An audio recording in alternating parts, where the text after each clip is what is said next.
Nada here. Today I want to talk about a secret sauce, secret recipe, or ingredient, whatever you want to call it.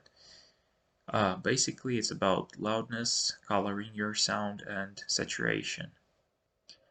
So, to cut things short, we will be turning this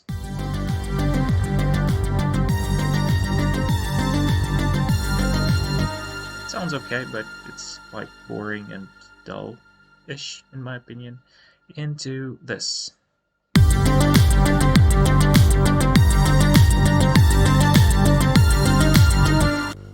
First of all, I will turn off all these guys so that we can see what specifically is where. Okay, this is, I think, is that the lead? Let's see. One Arminator. Okay, so it's the low pad.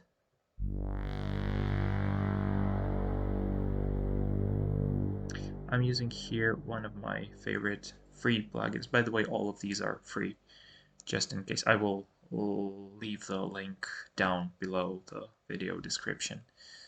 Yeah, basically what it does, it adds subtle saturation, a bit of, like, acts almost like a slight compressor, so to speak, rolling off some of the peaks of the transients in this guy, as well as pushing a bit further the quiet part.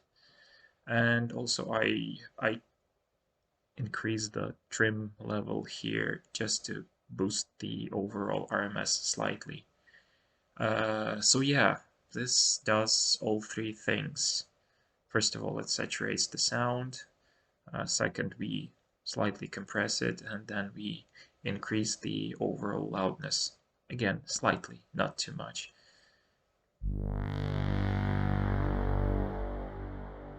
With it, without it, let's crank it up just to hear the specific difference if you want.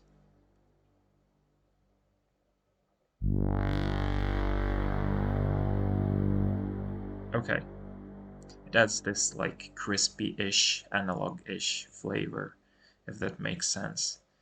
Yeah, basically this one is a tape saturation plugin. I really recommend checking out this one. Second plugin would be CHOW tape model. It's another tape emulation / saturation kind of plugin. It has a lot of, configuration regarding loss of the data on the tape, degradation, flutter, and whoa, all that kind of old school 80s vibe. But main thing here I would want to focus on is this tape saturation and tone. By default it's like, I think it's, yeah, this is the default controls. Let's hear first of all how the sound sounds like without it.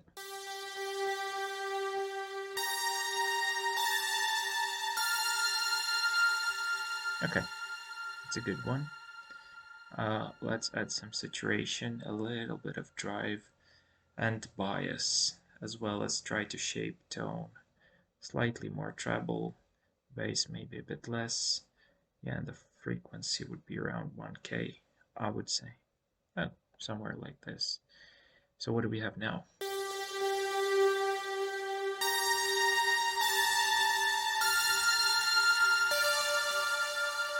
This is after, and this is before.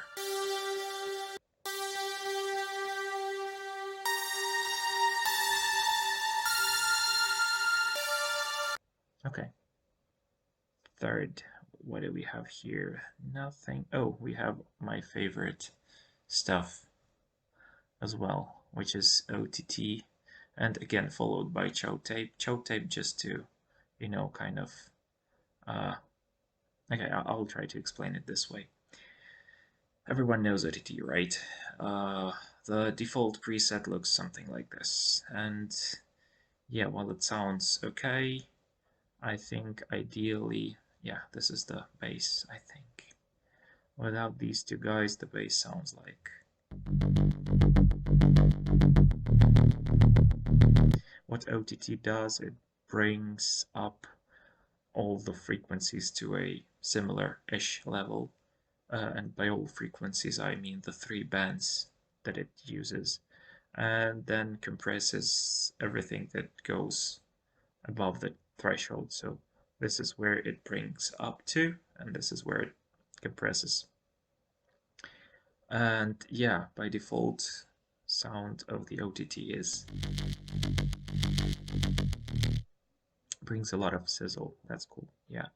But this is the reason why I like to use it, I don't know, 20-30% max, and then to follow it by something that brings the rest of the frequencies up, because this will be very like nasty high resonance in the mid highs around from 8K to 10K, and this guy will like bring the rest up to par and slightly kind of I would say roll off the harshness. I didn't use tone here because tone is quite a lot shaped by OTT.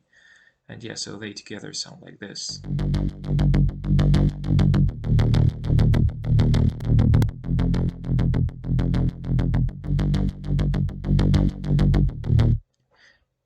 Again, it's not like super audible thing, but it makes the difference in the end. And yeah, as you heard on the beginning of the video, OTT and Camel Crusher.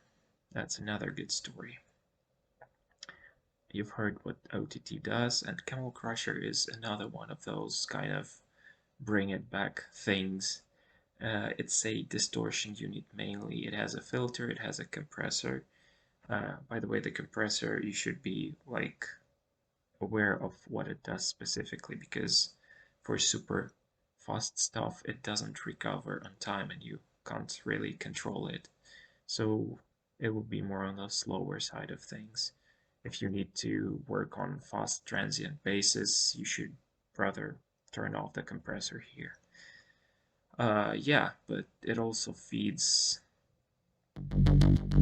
Nope, it's not the bass, it's actually, I think, the beat that goes here.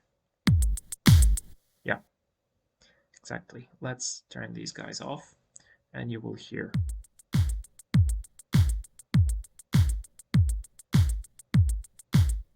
You know, just a like normal kick, hats, snare.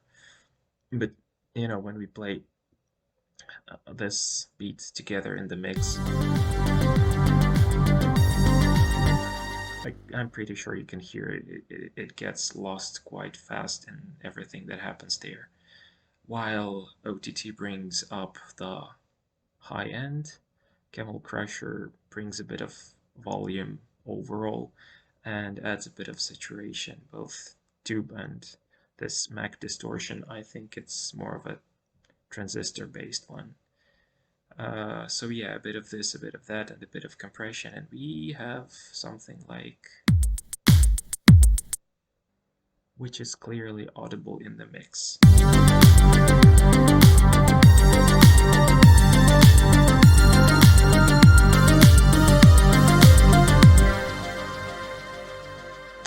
And also, one final thing.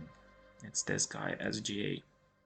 Another freeware, whatever you want to call it, saturation, flavor, coloring, plugin, whatever. I think, yeah, this is on blocks, I think. Is it? Yeah, 10.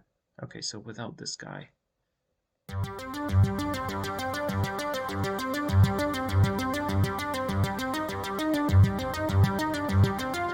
mean, it's an interesting sound on its own. But yeah, I've added a bit of treble here. I didn't check the bass. I added input because we want to drive the saturation unit loud enough so that there is a added harmonics. Yeah, and we have something like that.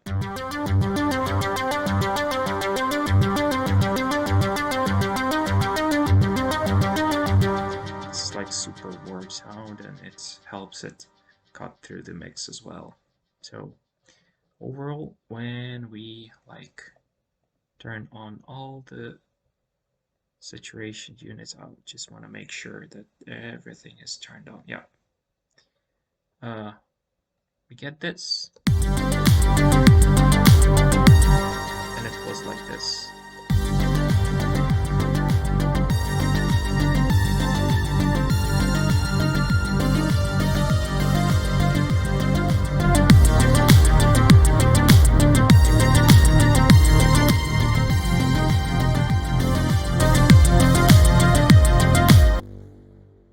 Like I said, a fair bit of it is loudness, because when you combine all of those guys together, it adds quite a bit of RMS and volume. Yeah, louder is better, if you didn't know. But yeah, don't underestimate the saturation and coloring and all that kind of stuff. It adds a lot of value and makes the separate instruments stand out in your mix.